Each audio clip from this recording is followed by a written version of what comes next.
আল্লাহ পাক বলেন আমাকে যারা ভুলে গিয়েছে তাদের অন্তরটা শুধু সংকীর্ণ করে দেই না, আমি আল্লাহ পাক তাদের অন্তরটাকে সিল মোহর মেরে দিই। খতামাল্লাহু আলা কুলুবিহিম ওয়া আলা সামইহিম ওয়া আলা আবসারিহিম গিশাওয়াতু ওয়া লাহুম আযাবুন আযীম। আমরা যারা মনে করতেছি যে আমি তো আমার রবের ইবাদত করতেছি না, নামাজ কালাম পড়বো ভাব কিন্তু যাচ্ছি না, আমরা যারা মনে করতেছি দিনের পথে অটল থাকবো কিন্তু থাকতে পারতেছি না, এটা আপনি ইচ্ছা করতেছেন, শয়তান আপনাকে বাধা দিচ্ছে। আল্লাহ পাক রব্বুল আমিন যাদেরকে বিপদগামী করতে চান তাদের পক্ষকে আল্লাহ পাক সংকীর্ণ করে দেন।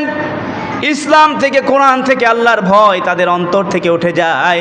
আল্লাহ পাক বলেন আমাকে যারা ভুলে গিয়েছে তাদের অন্তরটা শুধু সংকীর্ণ করে দেই না, আমি আল্লাহ পাক তাদের অন্তরটাকে সিল মোহর মেরে দিই। খতামাল্লাহু আলা কুলুবিহিম ওয়া আলা সামইহিম ওয়া আলা আবসারিহিম গিশাওয়াতু ওয়া লাহুম আযাবুন আযীম।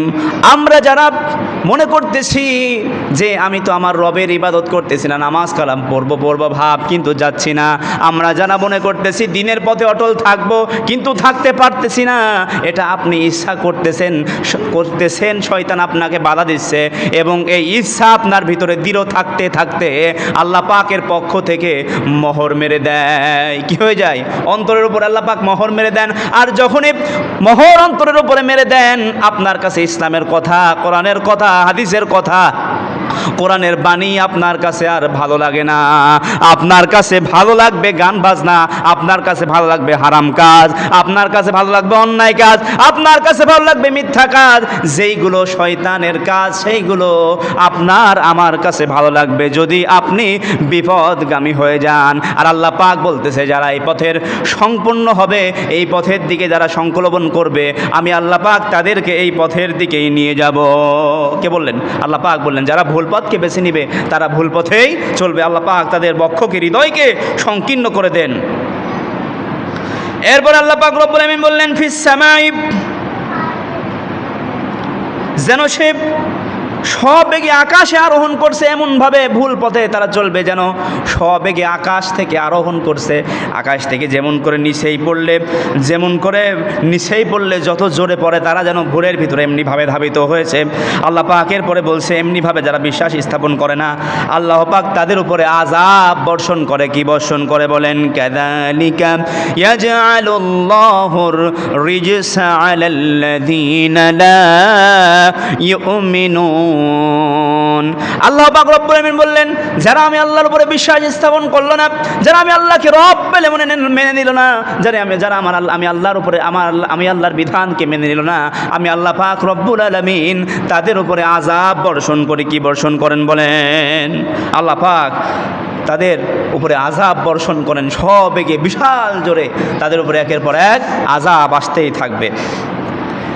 এরপর আল্লাহ পাক রব্বুল আমিন বললেন উপদেশ গ্রহণকারীদের জন্য কোরআনের আয়াত আল্লাহ পাক বললেন ওয়াহাদা সিরাতু রাব্বিকা মুস্তাকিমা ক্বাদ ফাসসালনাল আয়াতি লিকাওমি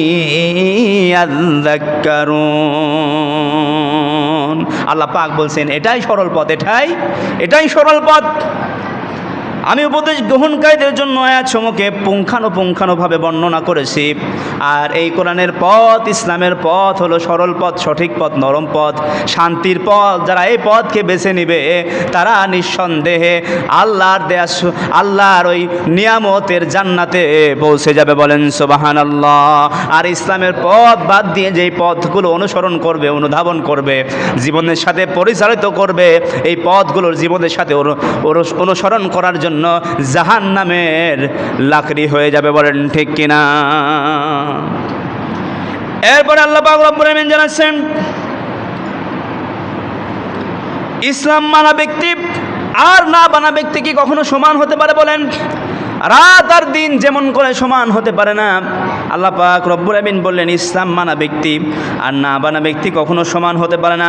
সূরাতুজ জুমারের 22 নম্বর আয়াতে আল্লাহ পাক জানায় দিলেন আফামান শারাহাল্লাহু সাদরাহু লিল ইসলামি ফাহুয়া আলা নূরিম মির রাব্বিহি ফাওয়াইলুল লিল কাসিয়াতি কুলুবুহুম মিন যিকরিল্লাহ উলাইকা ফি দালালিম মুবিন। আল্লাহ পাক রব্বুল আমিন জানিয়ে দিলেন আল্লাহ যার বক্ষকে ইসলামের জন্য, যার হৃদয়কে ইসলামের জন্য উন্মুক্ত করে দিয়েছেন, যার হৃদয়কে যার বক্ষকে ইসলামের জন্য উন্মুক্ত করে দিয়েছেন, অতঃপর সে পালনকর্তার পক্ষ থেকে আগত আলোর মাঝে রয়েছেন। বলেন সুবহানাল্লাহ। আল্লাহ পাক যাকে ইসলামের জন্য কবুল করেছেন, আল্লাহ পাক জানায় দিলেন সেই ব্যক্তি আল্লাহর দেওয়া আলোর ভিতরে রয়েছেন। কিসের ভিতরে বলেন? আল্লাহর দেওয়া আলোর ভিতরে সেই ব্যক্তি রয়েছে। আর যেই ব্যক্তি পক্ষান্তরে যেই ব্যক্তি যাদের অন্তরকে আল্লাহ পাক স্মরণের ব্যাপারে কঠোর, তাদের জন্য দুর্ভোগ, তারা সুস্পষ্ট গোমরাহির ভিতরে রয়েছেন, ভুলের ভিতরে রয়েছেন, অন্ধকারের ভিতরে তারা রয়েছেন। আল্লাহ পাক বললেন যারা এই ইসলামের ভিতরে, কোরআনের ভিতরে, যাদের বক্ষটা ইসলামের জন্য উন্মুক্ত হয়ে গেছে, ইসলামের জন্য, ইসলাম যেখানে আমি সেখানে, ইসলাম যেখানে আপনি সেখানে, যারা এইভাবে মনে করে না ইসলাম যেখানে থাকবে আমি সেখানে আছি, যারা এরকম করে নিজের অন্তরটাকে প্রশস্ত করে নিয়েছে, আল্লাহ পাক বলেন তারা আমি আল্লাহর নূরের ভিতরে রয়েছে। সুবহানাল্লাহ। আর যারা আমার এই ইসলাম থেকে দূর রয়েছে তারা যেন অন্ধকার, আলো, শয়তানের কুসংস্কারের ভিতরে, শয়তানের ঘরের ভিতরে আবদ্ধ হয়ে রয়েছে। জোরে বলেন নাউজুবিল্লাহ। এরপরে আল্লাহ পাক রব্বুল আমিন বললেন সূরা জুমারের 54 নম্বর আয়াতে আল্লাহ পাক বলতেছেন আযাব আসার আগেই সতর্ক হতে হবে আমাদেরকে। আমি আপনি বেসতর্ক অবস্থায় চলতেছি। আল্লাহ পাক বলছেন যখন আযাব এসে যাবে তখন যদি তুমি সতর্ক হতে যাও, ওই সতর্ক হয়ে কোনো লাভ হবে না। বিপদ আসার আগেই আপনাকে সংশোধন হতে হবে। কি হতে হবে বলেন ভাইয়েরা আমার? বৃষ্টি আসার আগে, ঝড় আসার আগে যেমনি করে আপনার বাড়ির ঘর বাড়ি যদি খুঁটিগুলো যদি একটি ঢিলাঢোলা থাকে, আপনি কি করেন বলেন তো? টাইট দিয়ে দেন নাকি ঝড় আসার পরে দিবেন বলেন? এই চিন্তা করেন। এই চিন্তা যেমন করে করেন না আপনি, আমি করি না, ঠিক তেমনিভাবে অভাব আসার আগে চিন্তা করতে হবে আমাকে ঠিক এইভাবে ইনকাম করে, এইভাবে কর্ম করে, এইভাবে চলতে হবে। আমার আল্লাহ পাক রব্বুল আমিন জানাই দিলেন আযাব আসার আগেই তোমাকে সতর্ক হতে হবে। কিন্তু যখন আযাব এসে যাবে তখন যদি তুমি সতর্ক হতে যাও, এই আযাব থেকে তখন তুমি বাঁচতে পারবা না। কি তখন আমি বাঁচতে পারবো? যখন ঝড় এসে গেছে আপনি তখন মনে করলেন যে 4-5টা খুঁটি নিয়ে এসে মিস্ত্রি নিয়ে এসে কাজটা করে নিই, বলেন তো তখন ওই ঘর ঠেকানো সম্ভব? কখনোই নয়। তখন এমন অবস্থায় ঘর ঠেকানো সম্ভব নয়। ঝড় এসে আপনার ঘর বাড়িকে ভেঙে চূর্ণ বিচ্ছিন্ন করে দিবে। আল্লাহ পাক রব্বুল আমিন বললেন ওয়ানিবু ইলা রাব্বিকুম ওয়াসলিমু লাহু মিন ক্বাবলি আন ইয়াতিয়াকুমুল আযাবু সুম্মা লা তুনসারুন। আল্লাহ পাক হুকুম দিচ্ছেন তোমরা তোমাদের পালন কর্তার প্রতি অভিমুখ হও এবং তার আজ্ঞা বহ। তোমাদের কাছে আযাব আসার পূর্বে এরপর তোমরা সাহায্য প্রাপ্ত হবে না।